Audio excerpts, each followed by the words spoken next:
You want to go live your life in the motherland, in Africa, and you don't know what country to choose? Well, stick around. In the end of the video, you should be able to make a wise decision because I'm going to give you the best advices that will help you choose the best location in Africa to live in.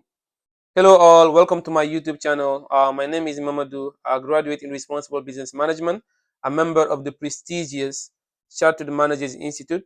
I have over half a decade business management experience with one of the best companies in the world, if not the best. And of course, I have that 9 to 5 job, and of course, I have to go to the office to work.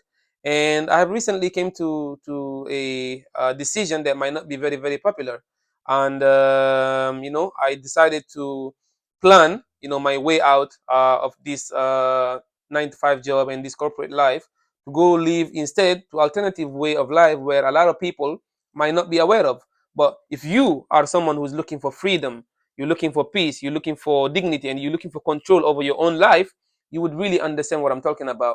I'm trying to live off grid, and I cannot do that if I'm actually employed 9 to 5. So I started already the process, and I opened this YouTube channel so then I can share with you the steps that I'm taking, and you can, so then you can learn with my successes, and also you can learn with my failures. So then, if you want to do the same, you can be more successful than I am. So please, if this is something of your interest, please ensure that you subscribe, you turn that notification bell on, and then you share this channel with others, so then they can learn with my mistakes and with my successes. So in today's video, we'll be addressing the topic: you have decided that you want to break free from the matrix, but you don't know where to go. Where should I go? What are the best places for me to live in for myself and my family? Right? I'm not here to tell you the country, but I'm here to give you some advices that will help you make the best choices, so then you and your family can have a really smooth transition. These are the factors that I recommend for you to consider when making this decision. Number one, safety and security. I cannot stress out enough how important this is. In my opinion, this one is the most important factor when you are making your decision in which country you should go.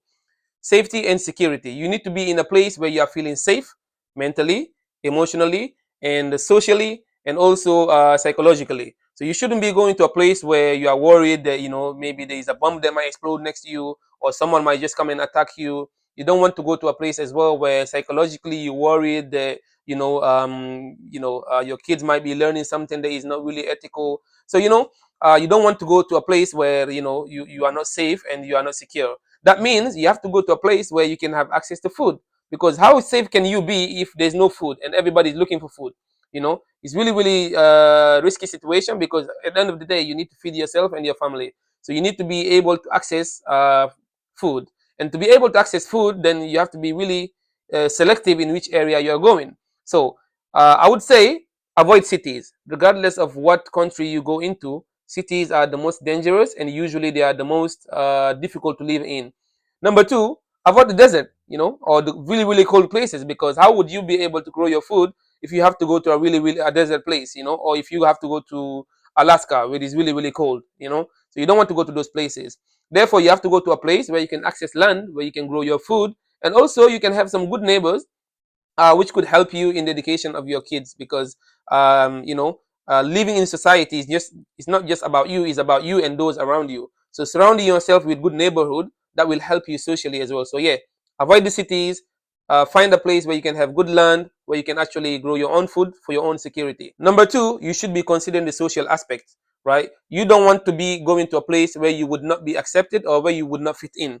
Does that make sense to you? So you don't want to be to go into a place where you can be suffering, social injustice just because you are of a certain ethnicity or a certain background, or you don't want to go to a place where they will not accept you just because you are from a different religion. You want to be going to a place where you would fit in. Now, that doesn't mean that you have to go to a place where everybody believes the same as you, but it means you have to go to a place where people would respect your actual background, your religion, and your ethnicity as you are, rather than actually judging you and discriminating against you. Because how healthy is it for you and your children to be living in a place where everybody is looking at you sideways, everybody is actually despising you and plotting against you, or actually being unjust to you? This would not be a sensible decision to make. So yeah, make sure that you go into a place that is really socially inclusive for yourself.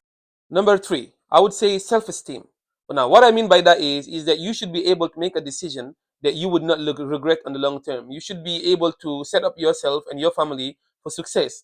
Now, in able to do that, you need to have long-term thinking. You do not just only think short-term. You need to put yourself in a position where you and your family can have the best options to achieve your goals. Maybe you want to set up a business. Maybe you just want to be living off grid and you want to set up a homestead. Maybe you want to go into farming business. Maybe you want to do any other business. Just you have to ensure that you are thinking all about this so that you set up yourself in a position where you can actually achieve your dreams and your children's dream.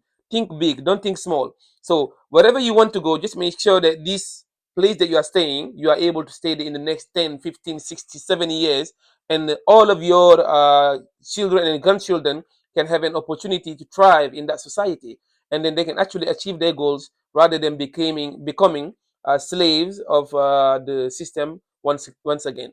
Number four, I will mention multiple things that you should be aware of. You should be aware of the policy of the country. So obviously, you don't want to move to a country that will not allow you to, be free. You need to do your research, and you need to be able to actually go into a country where you have more chances of becoming free. You need to go to a country where the cost. You need to consider the cost of living, because you don't want to go into a country where it requires you a huge amount of money for you to be able to buy land, and that obviously will go against the principle of living off grid.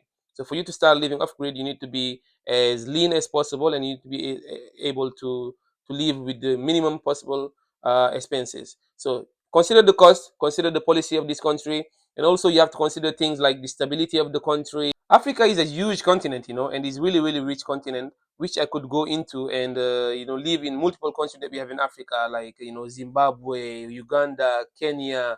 You have West Africa, Ghana, Nigeria, Togo, Benin, like Ghana, Cote d'Ivoire, Guinea, Guinea-Bissau, like Burkina Faso, a lot of countries that I could go into and be completely fine.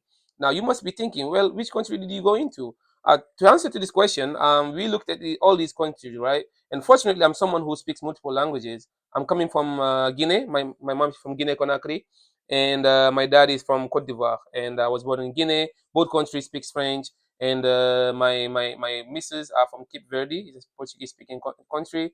And as I told you in my previous video, I lived in Portugal for about 11 or 12 years, so I'm really really proficient in the Portuguese language. And as you can tell, I'm speaking English, or at least I'm attempting to do so. So we could go to any of those countries and we would be perfectly fine, because all those countries speak either English, Portuguese, or French. Now, to move to a country, at this point, it was just a matter of convenience for myself and my wife. Where would it be easier for us to settle in? Where would it, where would we have more help, etc. And as you can imagine, if we go to Cape Verde, Guinea, or Cote d'Ivoire, it would be really, really easy for us. Now, Cape Verde has a really, really huge potential, and I went to that island on holiday 2 years in a row, and in each year we spent about 8 weeks in that country. It's really, really lovely, like really, really beautiful. And we were attempting to actually get land there and move there, but it's really, really expensive. I mean, those are islands. If you don't know where Cape Verde is, it's in the west coast of Africa. It's about 10 islands, and they have about 600,000 populations. It's not really a big country. And those islands are really, separate. And to move from one island to another, you have to go by boat. Sometimes it takes hours. From island to other islands, it might take days to get there. So to get land and to get a big piece of land where you can do some farming, is difficult, because the farmland is already all taken, and is the demand for farmland is really high in that country, which then makes it really really expensive to a point where we couldn't afford it. I remember we went to an island, Santontown, where it's really really green and the temperature is perfect to cultivating, but the land that they had was super super expensive. I couldn't even maybe get 500 square meters, never mind a hectare. And they wouldn't even have an hectare available because there's a lot of mountains. So it would be difficult to have an hectare of land available for farming and for someone to move in. So automatically that was an option that we couldn't really go into.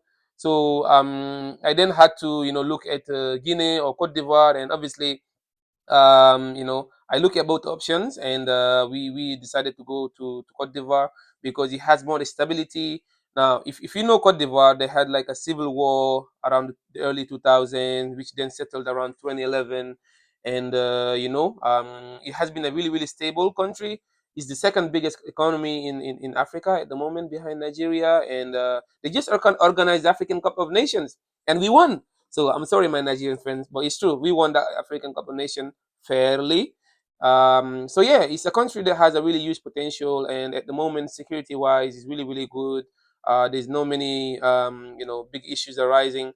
However, like Guinea, I could go as well, but yeah, I preferred Ivory Coast because it would be giving me a better opportunities or more options to actually doing the projects that I want to do. Let me know in the comments below if I made a good decision or not. And if you don't think so, let me know the reason why.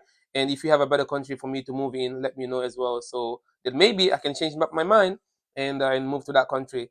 And yeah, pretty much that's it. We are going to Ivory Coast if God will so, and we will be looking to transition as smooth as possible.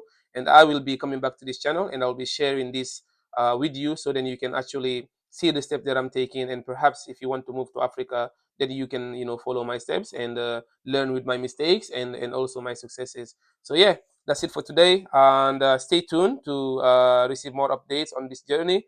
And as I mentioned, I'll be sharing everything with you. So if this is the first time in this channel, please make sure that you hit the subscribe button, you hit the notification bell, and share the videos and like, so then other people can actually follow in this journey. As you can see, this is my second video, and I'm still in my hotel room in this university campus. And you can actually follow me in this journey, and you can start now so that we can do it together.